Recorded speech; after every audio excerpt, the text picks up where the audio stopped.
Salam saudara terkasih dalam Kristus Yesus. Kita jumpa hari ini pada Minggu Jubilate. Dan pada minggu kali ini kita akan mendengarkan firman Tuhan dengan topik kuasa Tuhan yang membangkitkan. Oleh karena itu, sebelum kita mendengarkan firman Tuhan, mari kita bersatu di dalam doa. Damai sejahtera Allah yang melampaui segala akal dan pikiran, itulah yang melihara hati dan pikiran dalam Kristus Yesus Tuhan. Amin. Saudara terkasih, firman Tuhan untuk kita dari Kisah Para Rasul 9 ayat 36 sampai ayat 43. Kisah Para Rasul 9 ayat 36 sampai ayat 43. Demikian firman Tuhan. Di Yope ada seorang murid perempuan bernama Tabita. Dalam bahasa Yunani Dorcas. Perempuan itu banyak sekali berbuat baik dan memberi sedekah. Tetapi pada waktu ia sakit lalu meninggal, dan setelah dimandikan mayatnya dibaringkan di ruang atas. Lydia dekat dengan Yope. Ketika murid-murid mendengar bahwa Petrus ada di Lida, mereka menyuruh 2 orang kepadanya dengan permintaan, "Segeralah datang ke tempat kami." Maka berkemaslah Petrus dan berangkat bersama-sama dengan mereka. Setelah sampai di sana, ia dibawa ke ruang atas, dan semua janda datang berdiri dekatnya, dan sambil menangis mereka menunjukkan kepadanya semua baju dan pakaian yang dibuat Dorcas waktu ia masih hidup. Tapi Petrus menyuruh mereka keluar, lalu ia berlutut dan berdoa, kemudian berpaling ke mayat itu dan berkata, "Tabita, bangkitlah." Lalu Tabita membuka matanya, dan ketika melihat Petrus ia bangun lalu duduk. Petrus memegang tangannya dan membantu dia berdiri. Kemudian ia memanggil orang-orang kudus beserta janda-janda, lalu menunjukkan kepada mereka bahwa perempuan itu hidup. Peristiwa itu tersiar di seluruh Yope, dan banyak orang yang menjadi percaya kepada Tuhan. Kemudian daripada itu Petrus tinggal beberapa hari di Yope, di rumah seorang bernama Simon, seorang penyamak kulit. Demikian firman Tuhan. Saudara terkasih di dalam Kristus Yesus, firman Tuhan kali ini mau mengarahkan kepada kita tentang kuasa Tuhan membangkitkan. Kuasa Tuhan membangkitkan. Kisah kali ini diceritakan tentang seorang yang bernama Tabita, ataupun disebut dengan Dorcas. Dorcas di dalam kehidupannya adalah sewaktu dia hidup, dia adalah orang yang rajin bersedekah, rajin menolong orang-orang yang berkesusahan. Namun oleh karena penyakitnya dia mati. Ketika dia sudah mati, maka kesedihan mendalam terjadi bagi orang-orang janda-janda dan orang-orang miskin yang ditolong.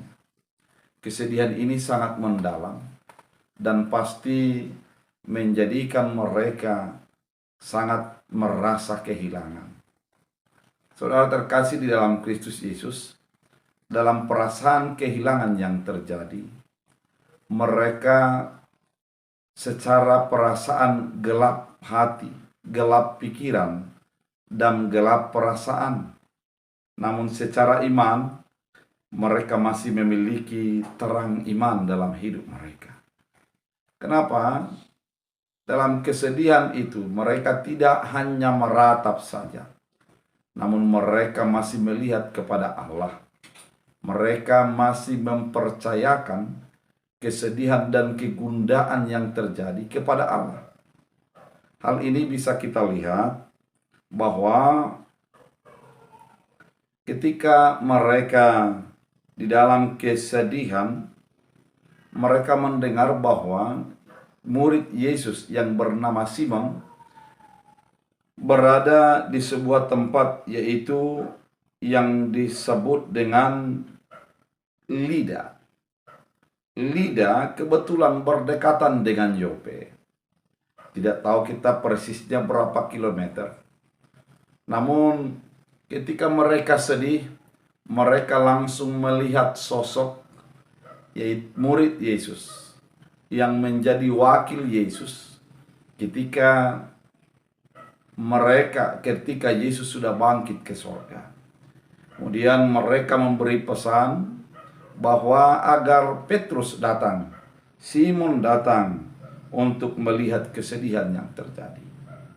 Saudara terkasih di dalam Kristus Yesus, kesedihan mereka adalah kesedihan di dalam iman, kesedihan di dalam proses beriman, bukan hanya kesedihan kehilangan. Mereka tidak dibalut oleh kehilangan itu, tapi mereka memiliki keterangan hati, terangnya iman, untuk mengingat bahwa kuasa Yesus melebihi daripada kesedihan yang terjadi. Kalau kita lihat, ketika mereka menyatakan bahwa Petrus harus datang, di sana ada sebuah keyakinan bahwa dalam penderitaan, dalam kesedihan yang mereka alami, pasti ada jalan keluar apabila diserahkan kepada hamba Allah, kepada Tuhan itu sendiri. Karena memang mereka mempercayai solusi ada di dalam Allah. Saudara terkasih di dalam Kristus Yesus, ketika mereka sudah memandikan Tabita ataupun Dorcas, mereka menempatkan di ruang atas. Karena memang seperti biasanya, kalau di dalam tradisi keyahudian, mayat akan ditempatkan di ruang atas dan orang-orang bersedih akan berada di ruang bawah. Karena mereka akan meratapi, mereka akan mengenang akan segala kebaikan-kebaikan orang yang meninggal itu. Dan biasanya itu dilakukan beberapa saat, bahkan berhari-hari. Saudara, ketika Petrus sudah datang, mereka menunjukkan baju yang dijahitkan oleh Dorcas pada saat hidupnya. Artinya mereka kehilangan karena memang kebaikan daripada Tabita ataupun Dorcas ini sangat luar biasa dalam kehidupan mereka. Kemudian yang terjadi, Bapak Ibu yang terkasih di dalam Kristus Yesus, Petrus sebagai hamba Allah tidak mengatakan apa-apa kecuali mengatakan agar mereka keluar dari ruangan itu. Artinya Petrus tidak mengatakan bahwa dia mampu untuk menyembuhkannya. Yang dia lakukan adalah menyerahkan kepada Allah. Pergumulan yang dialami oleh orang-orang yang kehilangan Tabita ataupun Dorcas itu disambut oleh Petrus, dan dia mengimani itu, menyerahkan sepenuhnya kepada Allah di dalam doanya.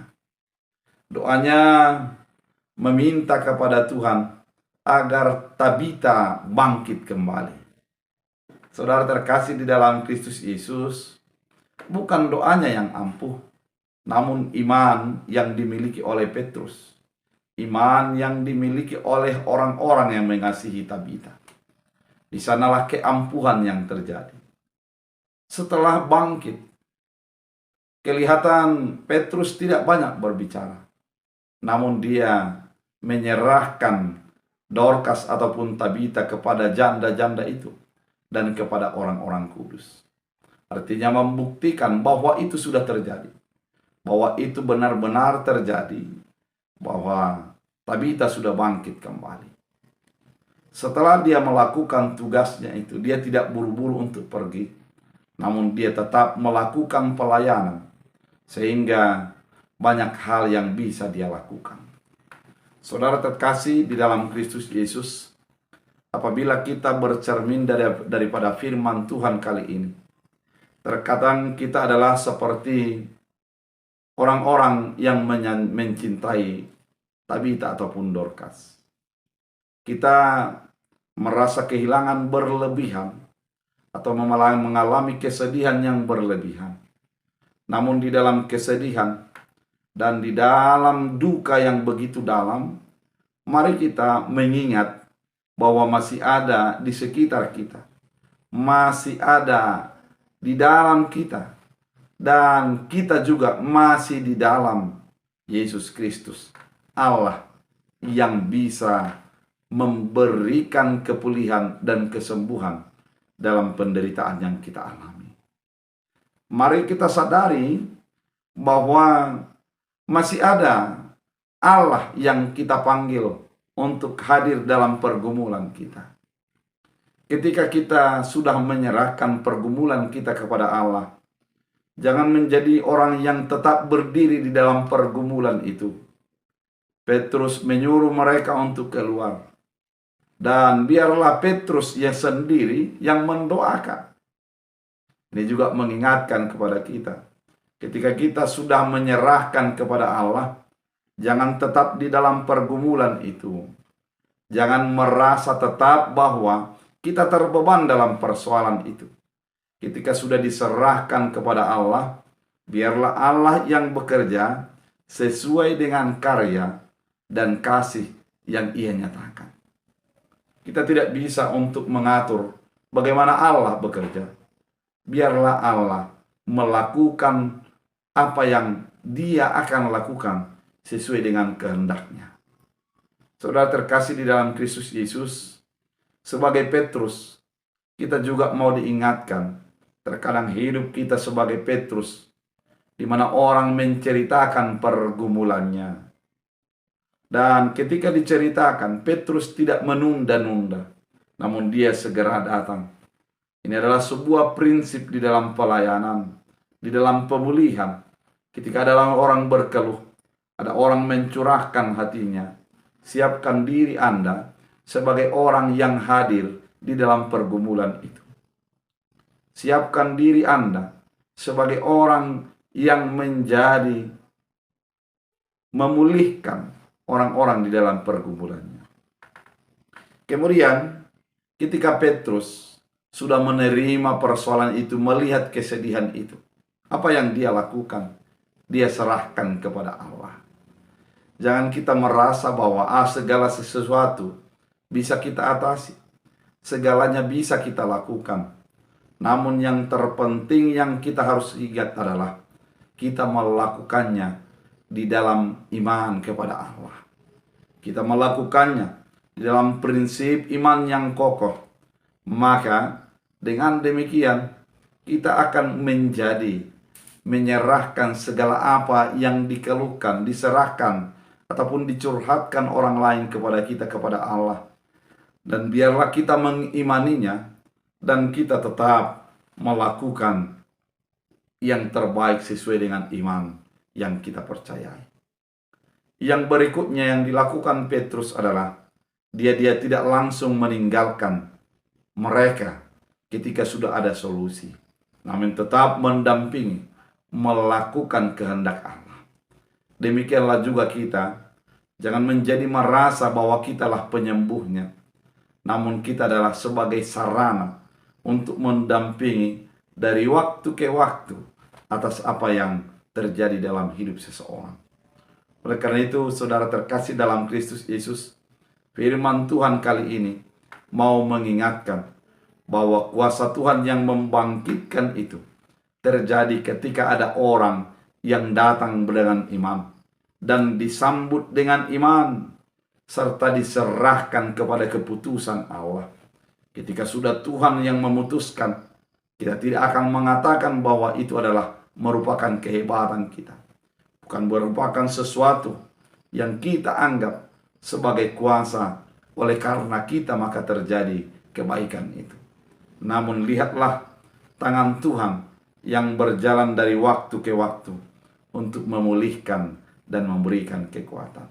Biarlah firman ini menuntun kita, mengarahkan kita, dan memberikan inspirasi iman dalam pergumulan-pergumulan yang kita hadapi.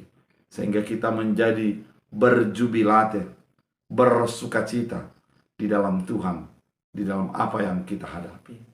Biarlah firman Tuhan menguatkan, menuntun kita untuk melakukan sesuai dengan kehendak-Nya. Tuhan Yesus memberkati. Kita berdoa. Terima kasih Tuhan atas firman yang Kau nyatakan, mengingatkan kami untuk beriman penuh, menyerahkan segala pergumulan kami kepada Tuhan. Dan ketika pergumulan itu sudah diserahkan, biarlah kami meyakini karya Tuhan adalah karya yang terbaik. Terima kasih Bapa. Kami juga diingatkan agar tidak menjadi menyombongkan atas apa karunia yang kami peroleh, atas kesempatan yang Tuhan berikan bagi hidup kami. Namun kami tetap mengingat kuasa Tuhan melebihi daripada kekuatan kami. Biarlah firman Tuhan menjadi berakar, berbuah, bertumbuh dalam hidup kami. Dalam Kristus Yesus Tuhan. Amin. Tuhan Yesus memberkati.